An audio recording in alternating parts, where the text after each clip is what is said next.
আজি আমি এটা অত্যন্ত ভয়ানক সংকটৰ সন্মুখীন হৈছোঁ সমগ্ৰ মানৱ জাতিয়ে। এইটো হ'ল কৰোনা ভাইৰাছ নামৰ এটা বীজাণুৰ আক্ৰমণ। ই চীনত প্ৰথমতে আৰম্ভ হৈ এতিয়া সমগ্ৰ পৃথিৱীৰ 178খন দেশলৈ বিয়পি পৰিছে আৰু স্পেইন, ইটালী ইত্যাদিত হাজাৰ হাজাৰ মানুহৰ মৃত্যু হৈছে এইবিলাকৰ। আমাৰ ভাৰতবৰ্ষতো 300 ওপৰ মানুহ এতিয়া ইয়াৰ দ্বাৰা আক্ৰান্ত হৈ কৰোনা ভাইৰাছৰ দ্বাৰা আৰু প্ৰায় 7জন মানুহৰ ইতিমধ্যে মৃত্যু হৈছে। কিন্তু ই কেতিয়া আপোনাক আক্ৰমণ কৰিব, কেতিয়া ই আপোনাক মৃত্যুমুখলৈ টানি নিব, এই কথাটো কোৱাটো বৰ টান। কিন্তু কথা হৈছে চিকিৎসকসকলে এইটো সিদ্ধান্ত কৰিছে যে কৰোনা ভাইৰাছটো মানে প্ৰাণী জগতত থাকে আৰু প্ৰাণী জগতৰ পৰা খাদ্যৰ যোগেদি আহি পেলাই কৰোনা ভাইৰাছটো মানুহৰ দেহৰ ভিতৰত সোমাই পেলাই লাহে লাহে এজনৰ পৰা এজনলৈ সংক্ৰমিত হ'ল, হৈ পেলাই গোটেই পৃথিৱীলৈ ই বিয়পি পৰিলে। এতিয়া কৰোনা ভাইৰাছৰ ডাইৰেক্ট কোনো মেডিচিন এতিয়ালৈকে ওলোৱা নাই।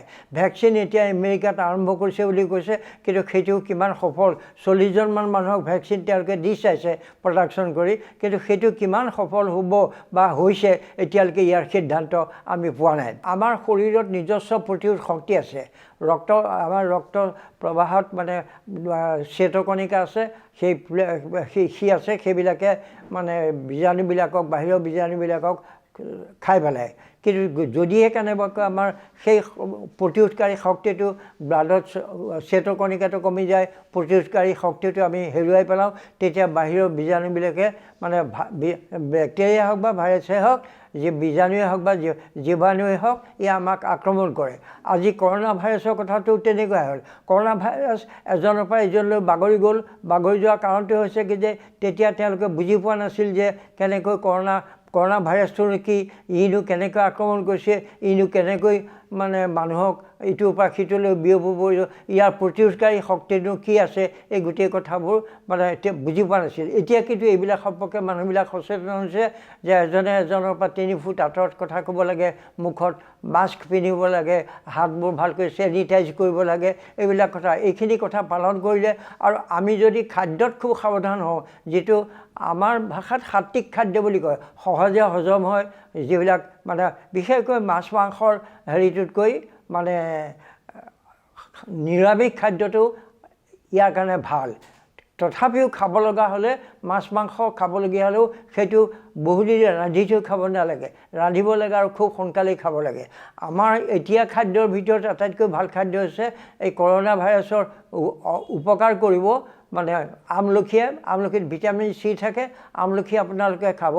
আমলখিৰ পৰা তৈয়াৰ কৰা আয়ুৰ্বেদিক এটা ঔষধ আছে, সেইটো চ্যৱনপ্ৰাচ, তাত অন্য হেৰিও আছে, এই আপোনাক ষ্ট্ৰেংথ দিব আৰু এই শৰীৰৰ প্ৰতিৰোধকাৰী শক্তিটো গঢ়ি তুলিব।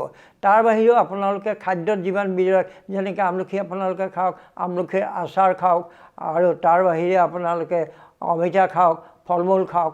কলটো বাকলি থাকে কাৰণে কলটো, পকা কল খাব লাগে, পাৰিলে পকা কলটো ঘৰত কৰিব লাগে। কলটো ভাল এই কাৰণে যে কলৰ ওপৰত বাকলিটো থাকে নহয়, এই কলৰ ভিতৰৰ অংশটো প্ৰটেক্ট কৰি থাকে, গতিকে সেই কলটো আপুনি খাব পাৰে।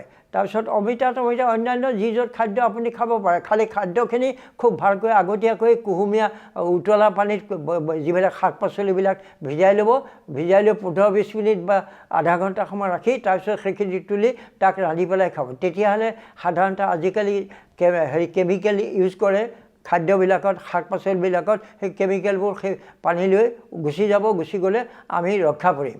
মই যিহেতু এজন অসমীয়া চিকিৎসক, গতিকে অসমৰ খাদ্যত এটা বৰ ভাল গুণ আছে, সেইটো হ'ল কি যে অসমীয়া খাদ্যত মানে তিতা বস্তু যথেষ্ট খায়।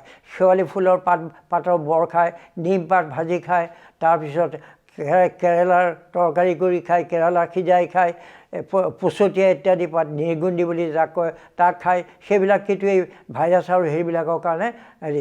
আপুনি তাৰ বাহিৰেও আপুনি পেটটো সদায় চফা কৰি ৰাখিব লাগে ইয়াৰ পৰা ৰক্ষা পৰিবৰ কাৰণে, আৰু সেই ৰক্ষা পৰিবৰ কাৰণে পেটটো চফা কৰিব লাগে কাৰণেই আপুনি সদায় মানে অমিতা খাব, পকা অমিতা খাব, পেট যাতে পায়খানা যেতিয়া সদায় কেতিয়াও এদিনো পায়খানা নোহোৱাকৈ নাথাকিব, যিকোনো উপায়ে পেটত থকা জাবৰবোৰ উলিয়াই দিব। পেট চফা হৈ থাকিলে আপোনাৰ কোনো ভাইৰাছ বা বেক্টেৰিয়া আপোনাক আক্ৰমণ কৰিব নোৱাৰে। এতিয়া আৰু এটা কথা হৈছে যে ঔষধে আমাক যেনেকৈ উপকাৰ কৰে, তেনেকৈ ঔষধে আমাক অপকাৰো কৰে। কিছুমান ঔষধ আছে যিবিলাকে মানে শৰীৰৰ প্ৰতিৰোধকাৰী শক্তিটো নাশ কৰি দিয়ে। সেইটো হ'ল কি যে এতিয়া এণ্টিবায়'টিক শব্দটোৱে হ'ল জীৱন বিৰোধী।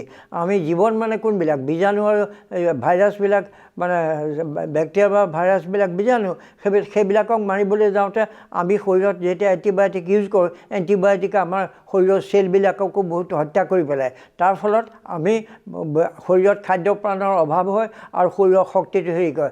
গতিকে অতি উপযুক্ত চিকিৎসকৰ হেৰি নোযোৱাকৈ ফাৰ্মাচীৰ পৰা কিনি আনি আপোনালোকে এণ্টিবায়'টিক ঔষধ ইত্যাদি কেতিয়াও নাখাব।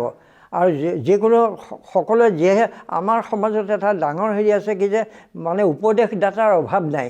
গতিকে আপোনালোকে চিকিৎসাৰ বিজ্ঞানৰ ভাল সুযোগ্য চিকিৎসক সকলোতে আছে। এতিয়া অসমৰ প্ৰায় প্ৰত্যেক গাঁৱে ভূঞে চিকিৎসক আছে, যিসকলে ভালকৈ পঢ়ি শুনি যিসকলক চৰকাৰে স্বীকৃতি দিছে তেনেকুৱা চিকিৎসকৰ ওচৰলৈ যাব আৰু তেওঁ চিকিৎসকসকলে আপোনালোকক এইবিলাক ক্ষেত্ৰত দিহা পৰামৰ্শ দি আপোনালোকক বিপদৰ পৰা ৰক্ষা কৰিব।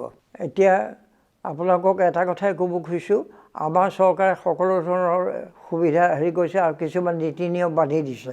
সেই নীতি নিয়মখিনি আমি যদি পালন কৰি চলোঁ তেতিয়াহ'লে আমি এই বিপদৰ পৰা উদ্ধাৰ পাম। আৰু এটা কথা মই ইয়াতে ক'ব খুজিছোঁ, সমাজৰ যিখিনি বৃদ্ধ মানুহ আৰু সমাজৰ আটাইতকৈ নিচলা দুখীয়া মানুহ, এই মানুহখিনিৰ কাষত আমি সকলোৱে থিয় হোৱা উচিত আৰু আপোনালোকে তেখেতসকলক সহায় কৰিব।